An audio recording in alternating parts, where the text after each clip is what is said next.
സാംസ്കാരികവും ചരിത്രപരവും പ്രതീകാത്മകവുമായി പ്രാധാന്യമുള്ള ഒരു സ്വപ്ന ലോഹമാണ് സ്വർണം. സാധാരണ മലയാളിക്ക് ഒഴിച്ചുകൂടാൻ പറ്റാത്തതും എന്നാൽ എത്തിപ്പിടിക്കാൻ കഴിയാത്തതുമായ ഒരു അമൂല്യ നിധിയായി സ്വർണം മാറിക്കഴിഞ്ഞിരിക്കുന്നു.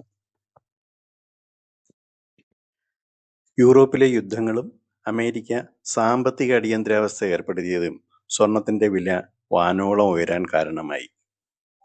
കേരളത്തിലെ വിലവർധന കൂടുതൽ വിഷമിപ്പിക്കുന്നത് ഇടത്തരം കുടുംബക്കാരെയാണ്.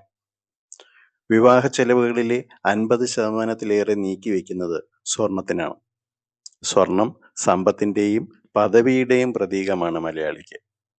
2025 ജനുവരി മാസം 1 പവൻ സ്വർണത്തിന് 58,720 രൂപ ആയിരുന്നത് ഫെബ്രുവരി ആയപ്പോൾ 63,120 രൂപയും മാർച്ച് ആയപ്പോൾ 65,760 രൂപയിലേക്ക് ഉയർന്നു.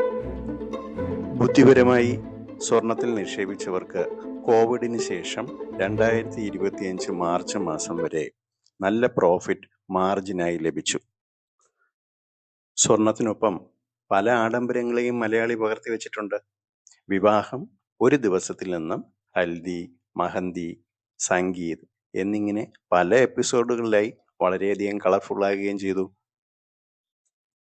സാധാരണക്കാർക്ക് ഈ പ്രതിസന്ധിയിൽ നിന്ന് രക്ഷപ്പെടാൻ സ്വർണത്തിന്റെ അളവ് കുറയ്ക്കുക, കുറഞ്ഞ കാരറ്റ് സ്വർണം ലഭ്യമാക്കുക, ഇതൊക്കെയാണ് പ്രതിവിധി.